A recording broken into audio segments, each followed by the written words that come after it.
All is vanity. When I first started reading the Bible, my favorite book was the book of the preacher. And now it's turned into John, but I still want to talk about my very first favorite book. Have you ever had your expectations utterly shattered? Like you had these assumptions about how something was going to turn out, and it just blew up in your face? Maybe you didn't even realize that you had these expectations until you see them all broken into pieces, and you say to yourself, this is not the way it's supposed to be. As an illustration, imagine you went to college. Right out of high school, you knew what you wanted to do for a career, and you had all of these dreams and ambitions. So you put in the work of 4 years, graduated, and eventually you got hired. You did the right thing, according to conventional wisdom. But it turns out that you hate your job. Now you're in debt. You aren't paid enough, and you feel unfulfilled. And just to add insult to injury, your boss's nephew, who has way less qualifications as you do, gets the promotion you deserve. If this were you, and for some of you this illustration might seem too real, you would probably feel ripped off, wouldn't you? All of that energy, all of that time, and all of that effort you put into school did not give you what you want. It did not give you what you thought it would be. Without even realizing it, we all have certain expectations that we bring to our lives. Many of these expectations are reasonable and based on wisdom. For example, if I do the right thing and I work hard, and I can expect good things to come my way. It's perfectly reasonable to think that. In fact, in the book of Proverbs is full of this type of wisdom. According to Proverbs 22 verse 6, if you train up your children in the way they should go, they will not depart when they get old. Proverbs 31:28 says that excellent wives will receive praise from their husbands. Proverbs 3 verse 5 through 8 says that trusting in Yahweh and turning away from evil will make your body healthy and give you strong bones. Proverbs 10:27 says that the one who fears Yahweh will have a prolonged life. This is sound wisdom. And we as believers receive this wisdom. We try to be diligent in raising our kids right, being a good spouse, and living our lives in fear of Yahweh. A big reason we do this is because we recognize that we can expect good things to come our way when we do the right thing and when we work hard. But then something happens. Your son or daughter grows up and wants nothing to do with you or Elohim. They depart from the values that you raised them with. The husband you loved and served as a faithful Proverbs 31 wife does not praise you. In fact, he left you for someone else.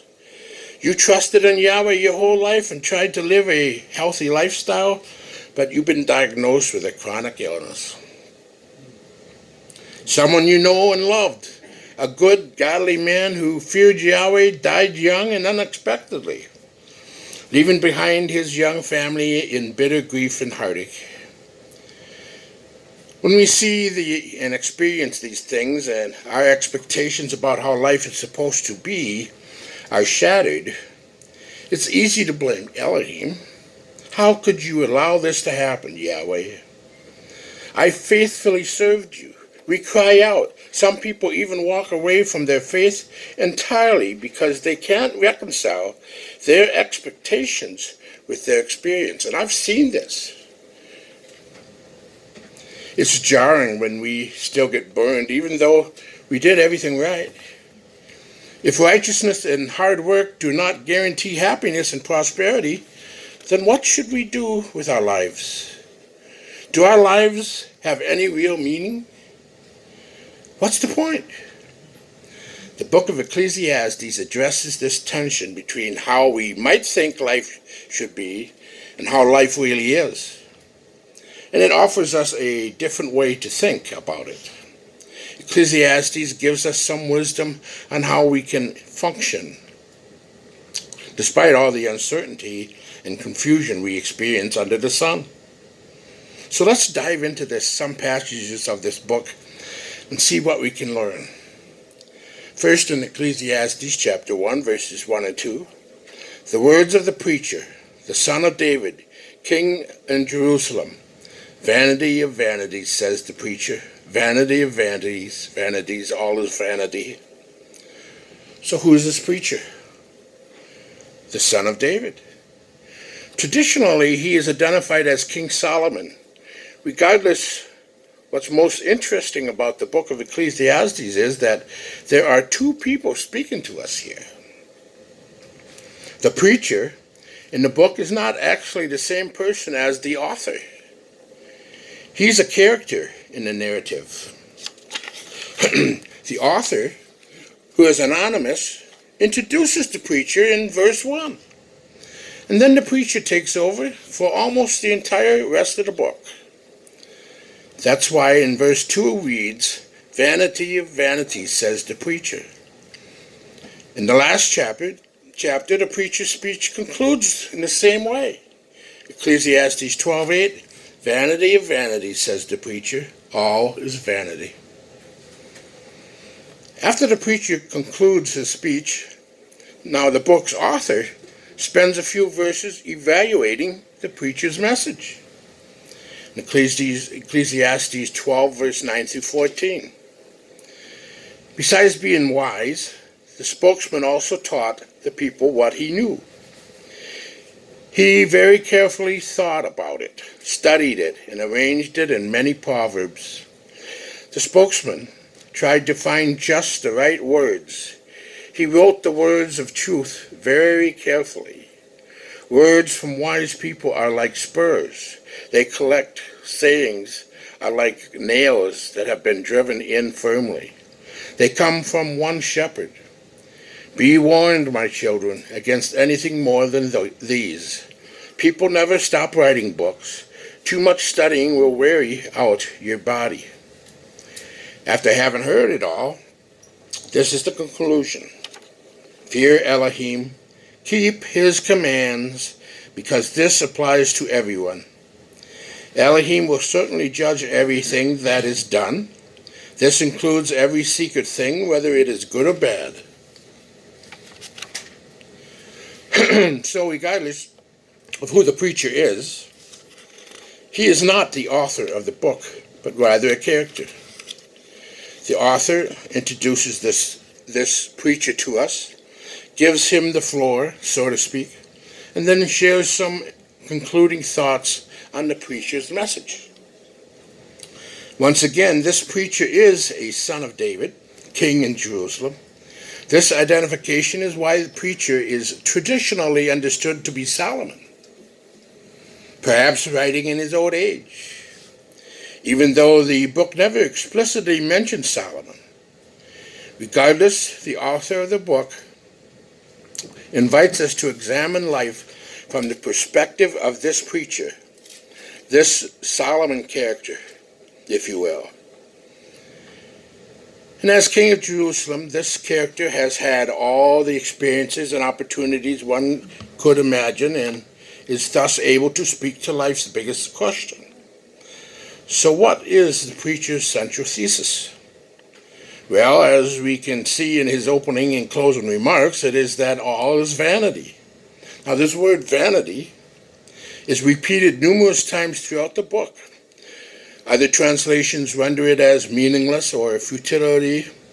In Hebrew, the word is hevel, Hevel, which literally means breath or smoke. The preacher uses this word hivel as a metaphor to describe life. Life is fleeting, like mist. It's here for a moment and then gone. James captures this idea in his epistle in James chapter 4, verse 14. What is your life? For you are a mist that appears for a little time and then vanishes. Havel can also mean enigmatic. The preacher describes life as unpredictable, elusive, like smoke. You can see it, there it is, but the moment you try to grasp it, it's gone.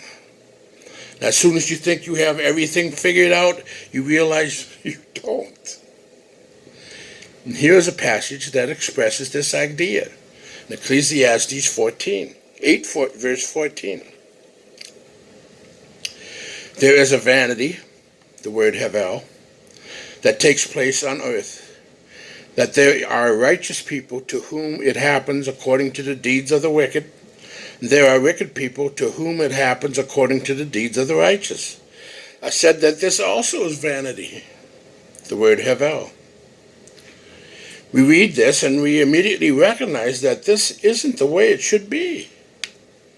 Wicked people should get bad results from their bad behavior, and righteous people should get good results from their good behavior. That's justice. In another passage, the preacher notes that he has seen good people die young and horrible people live long lives. Ecclesiastes 7:15. In my vain life I have seen everything. There is a righteous man who perishes in his righteousness. There is a wicked man who prolongs his life in his evil doing. Once again, we read this and immediately recognize the apparent injustice of it all. Shouldn't we expect good people to live long lives? After all, isn't that what Proverbs says?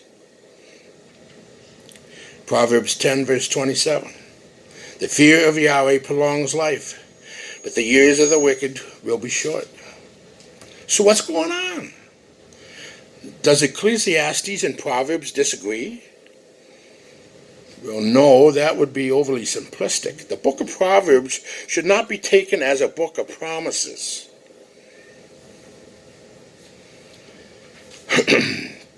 Proverbs speaks to the way of life generally goes.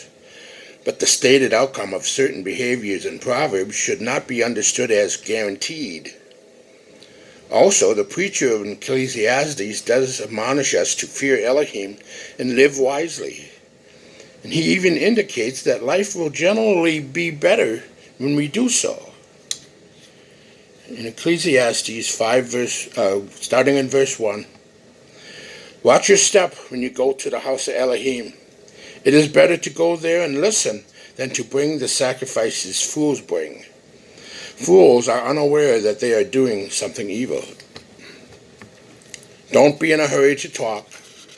Don't be eager to speak in the presence of Elohim, since Elohim is in heaven and you are on earth. Limit the number of your words. Daydreaming comes when there are too many worries. Careless speaking comes when there are too many words. When you make a promise to Elohim, don't be slow to keep it, because Elohim doesn't like fools. Keep your promise. It is better not to make a promise than to make one and not keep it. Don't let your mouth talk you into committing a sin. Don't say in the presence of a temple messenger, my promise was a mistake. Why should Elohim be angry at your excuse and destroy what you've accomplished? In spite of any daydreams, pointless actions, and empty words, you should still fear Elohim. Ecclesiastes 5, verse 1 through 7.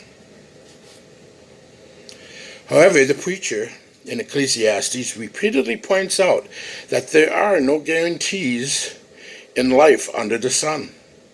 While life does work out the way we might expect it should sometimes, that isn't always the case. Often wicked people prosper and righteous people suffer. Justice does not always prevail in our fallen world. The preacher considers this Havel. It's an enigma.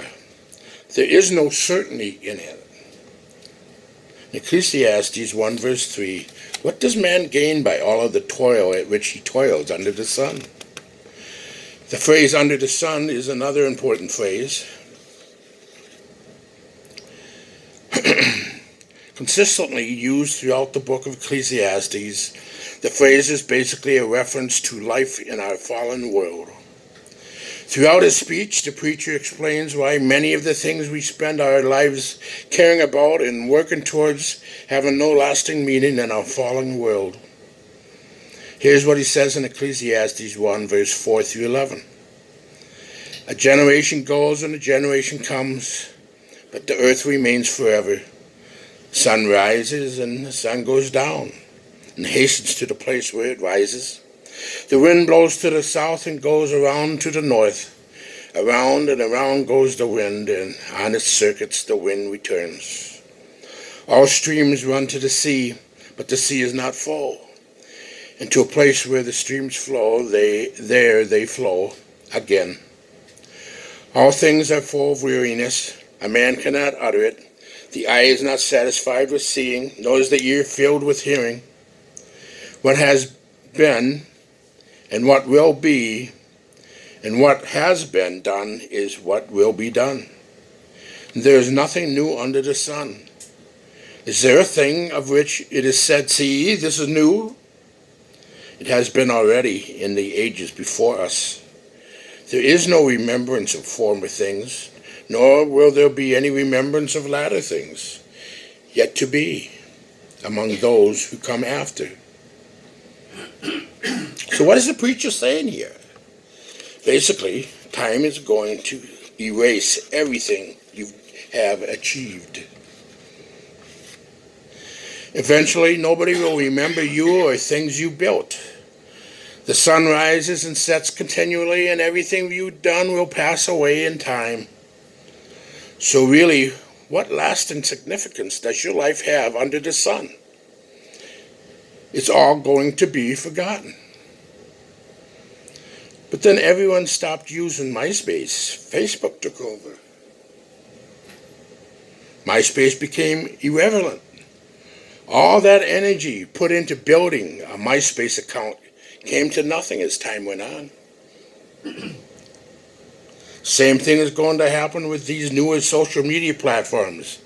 TikTok videos you made went viral. Nobody will remember that in 100 years from now. TikTok won't even be a thing anymore. It will be a way of Vines. What? You don't remember Vines? We put all of our time and energy into things that ultimately will be forgotten. We build successful businesses and careers. We write and publish books. We work to preserve endangered species. And we build up a tolerance to spicy food so that we can eat the world's hottest pepper and get our picture put up on the wall at the restaurant.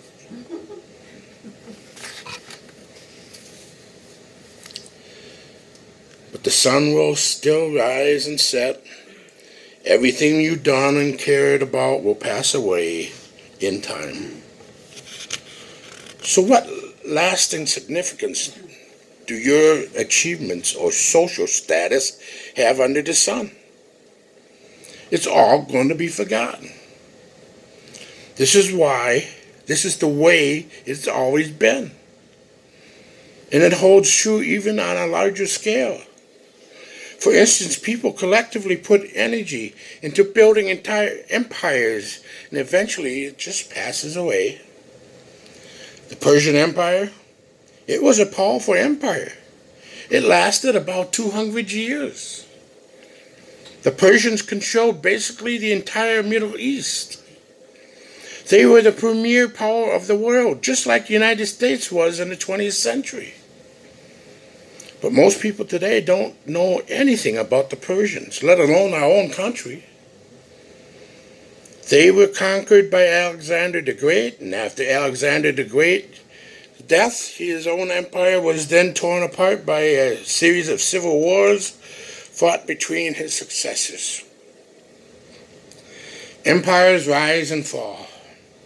Given enough time, even the greatest accomplishments of humanity, individually and collectively, will pass away. And if that's not depression enough, the preacher reminds us of another reason that life under the sun has no real lasting significance. You are going to die. Ecclesiastes 2, verse 14 through 17. The wise person has his eyes in his head, but the fool walks in darkness. And yet I perceive that the same event happens to all of them. Then I said in my heart, what happens to the fool will happen to me also. Why then have I been so very wise? And I said in my heart that this also is vanity. For the wise, as of the fool, there are no enduring remembrance, seeing that in the days to come all will have been long forgotten. How the wise dies just like the fool. So I hated life, because what is done under the sun was grievous to me. For all is vanity and a striving after wind. So what is the preacher saying here? Basically, whether you are wise, foolish, rich, or poor, you are going to die and can't escape it. Also, you're a famous Instagram influencer. Good for you. You're still going to die. You're a record-holding professional baseball player with countless fans. You're the same fate as everyone else. Death comes to us all. Within this framework, the preacher examines all the things we put our time and energy into to try to find meaning in life under the sun.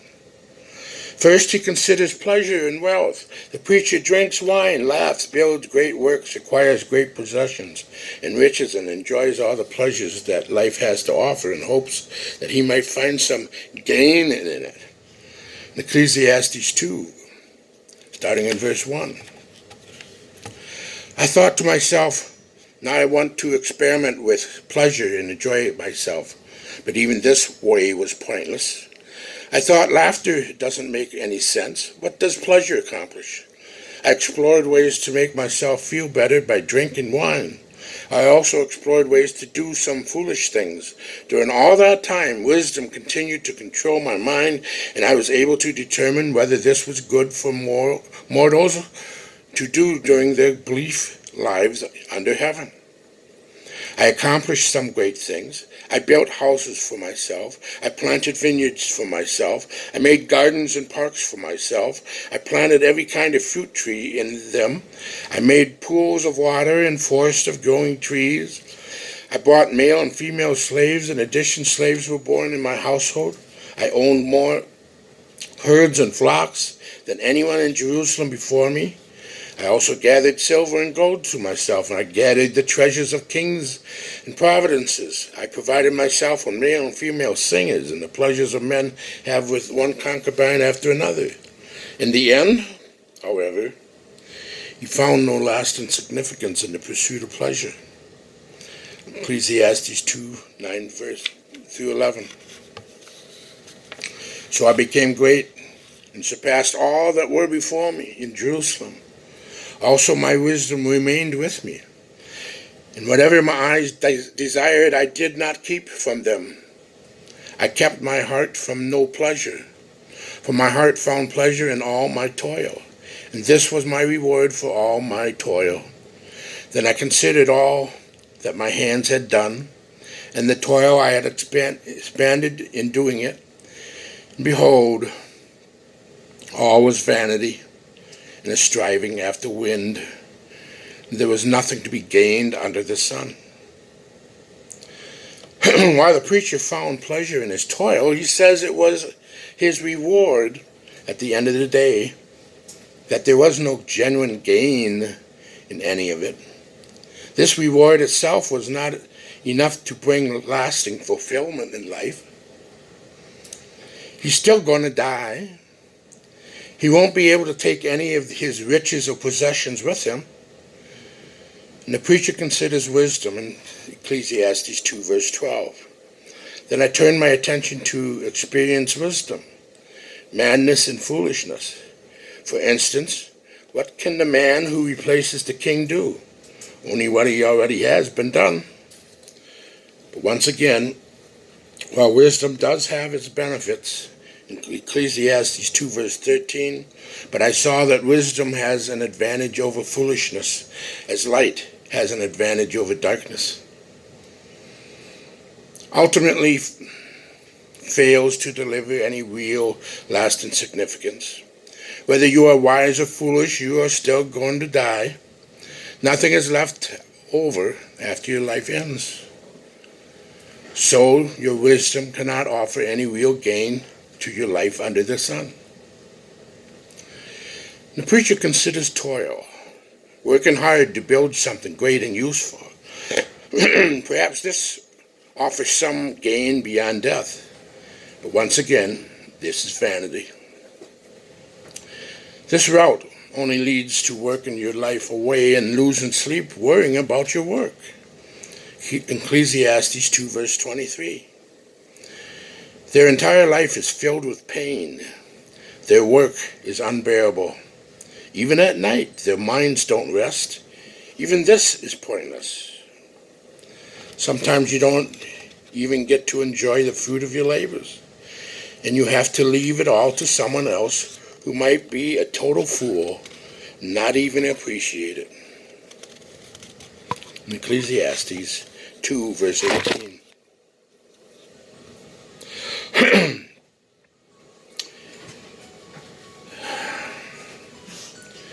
I came to hate everything for which I had worked so hard under the sun, because I will have to leave it to the person who replaces me. Who knows whether that person will be wise or foolish? He will still have control over everything under the sun for which I worked so hard and used my wisdom. Even this is pointless. Then I fell into despair, and everything for which I had worked so hard under the sun. Here is someone who had worked hard with wisdom, knowledge, and skill, yet he must turn over his estate to someone else who didn't work for it. Even this is pointless and a terrible tragedy. So what's the answer? How do we find lasting significance in this life under the sun? Well, as we mentioned earlier, the preacher does admonish us to live according to the wisdom and the fear of Yahweh. Generally, life will be better. But once again, this is also vanity. Why? Because doing the right thing does not guarantee that you will have a good life. In fact, there is a strong possibility that your life will get worse. You might even die young, while the foolish and wicked live long, comfortable lives. Did Yeshua live long, comfortable life? He was put to death. Eventually, we all die anyways, and whether righteous or wicked. No matter how good and faithful you are, you will die. Time will move forward, and you will be forgotten. Therefore, while we still live righteously and in accordance with wisdom, because that's what the life Elohim calls us to, wisdom and fear of Yahweh still doesn't provide genuine gain under the sun. Life is too unpredictable. All is vanity. So how do we function amid all of this havel under the sun? The preacher's answer is to stop trying to control life and enjoy the good while you have it. Ecclesiastes 5 verse 18.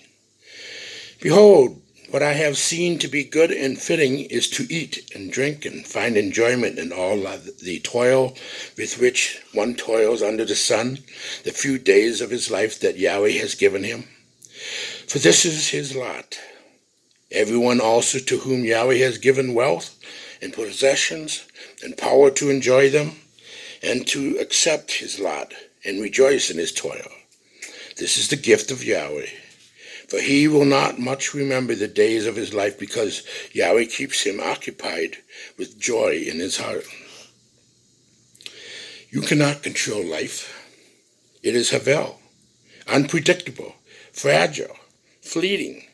Therefore, free yourself from the constant strivings after wind and learn to enjoy the good things while you have them. Let go of your expectations about how life should be and embrace the life you have. There will be tragedies.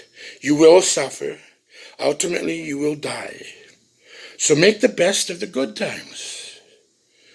If you find a spouse, love them and enjoy them. Laugh about the darndest things your young son or daughter said at dinner. Hang out with your friends and talk about movies. Open that expensive bottle of good wine. And yes, go ahead and write that songbook or build that bookshelf and fix up that old car or do things that you can find satisfaction in. These good and enjoyable things are not guaranteed in life. And you can't control how long they last. Therefore, enjoy them while you have them and receive them for what they are. They are the gifts from Yahweh. But there's still a lingering tension, isn't there? Does this life have any meaning beyond enjoying the few good days given to us under the sun? Well, after the preacher gives his speech, the author of Ecclesiastes gives his take on the preacher's message. In Ecclesiastes 12, verse 9, besides being wise, the preacher also taught the people knowledge, weighing and studying and arranging many proverbs with great care. The preacher sought to find words of delight, and uprightly he wrote words of truth. The words of the wise are like golds, and like nails firmly fixed are the collective sayings. They are given by one shepherd. My son, beware of anything beyond these. Of making many books there is no end, and much study is weariness in the flesh. The end of the matter, all has been heard. Fear Yahweh. Keep his commands. For this is the whole duty of man. For Yahweh will bring every deed into judgment, with every secret thing, whether good or evil. Essentially, the author's takeaway of this, the preacher has some good and truthful things to say, but there is something more to keep in mind. That is, even if we can't make sense of certain things that happen in life, that doesn't mean life has no meaning. Even though life seems unpredictable and uncertain from our limited perspective, somehow it all makes sense from Yahweh's eternal perspective. We can take comfort in knowing that life is meaningful and what we do does matter, just not always the ways that we can see. But Yahweh sees it. He brings every deed into judgment. Justice will prevail in the world to come. Therefore, fear Yahweh and keep his commandments. He will make everything right in the end.